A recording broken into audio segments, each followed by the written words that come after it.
So now we really do have the panorama of all times and moods in Spanish. So now that's everything. That's every tense, including both the idea of time and the idea of mood. We've learned how to construct them all, and we should really listen actively to refresh any knowledge that we might need to refresh through our exposure to Spanish. No? Analyzing always what we hear, and if you're listening to a song or a movie, maybe you just hear the endings of the verbs at the beginning. But if you can identify what that ending means, that's the important bit. In the same way, this course has been focused equally on the process that we go through in building our structures in Spanish, as it has been focused on content.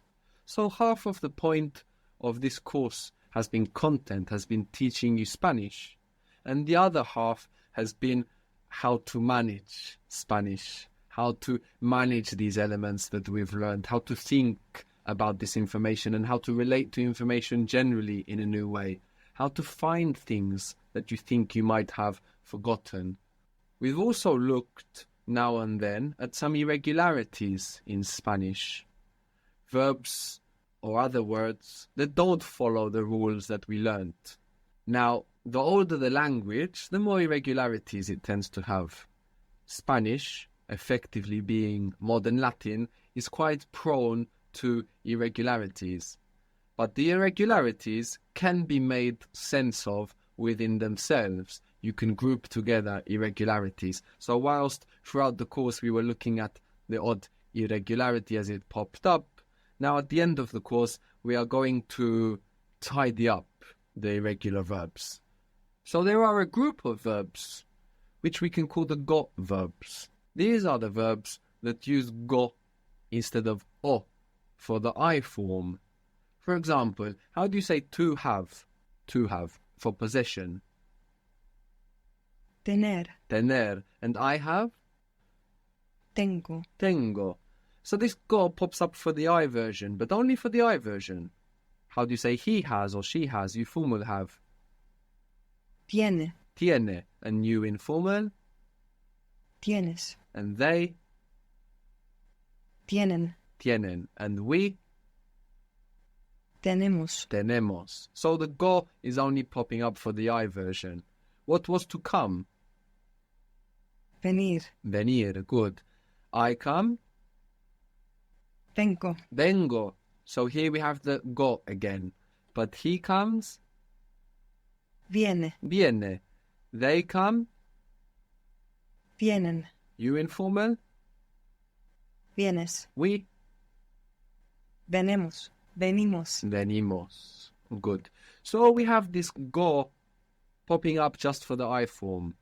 We've seen other verbs like this. What was to go out or to leave?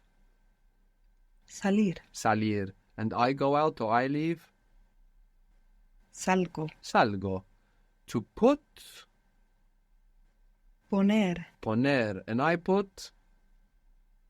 Pongo. Pongo. Good. We have decir, to say or to tell, and we get digo, which is even more irregular, but we see the go. We have hacer, to make or to do, and we get hago.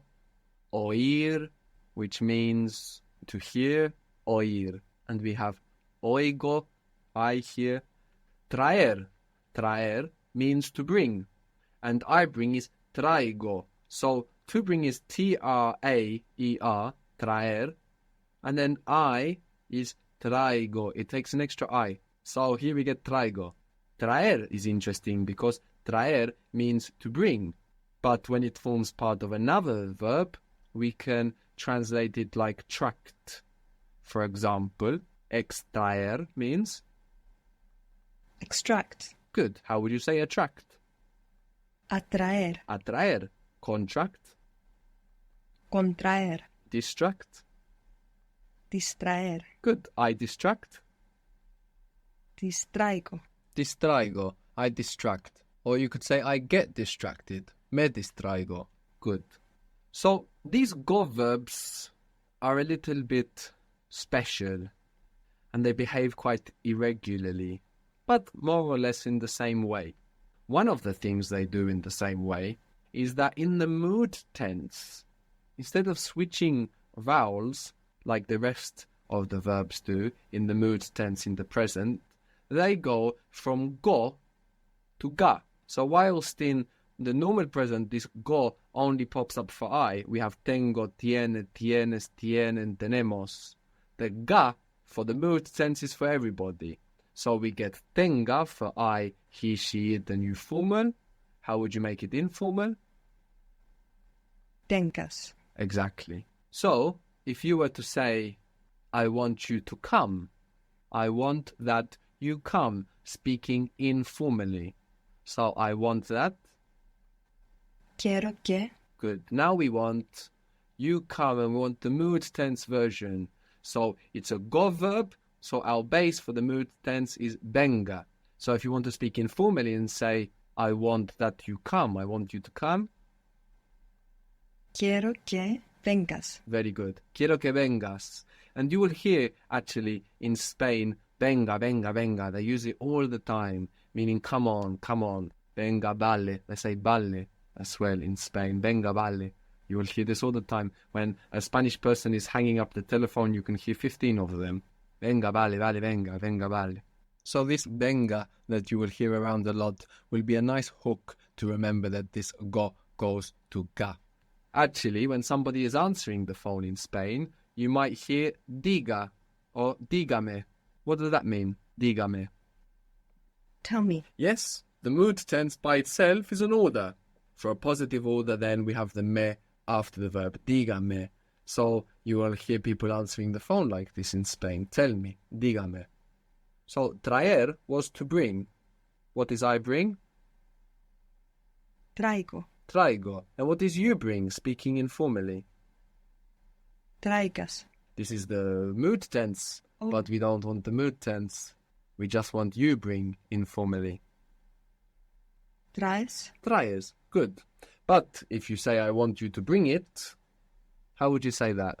I want you to bring it informally. Quiero que lo traigas. Very good. Quiero que lo traigas. I don't want you to distract me. I don't want you to distract me. Still informal. No quiero que me distraigas. Very good. No quiero que me distraigas. I don't want you to distract me. Very good.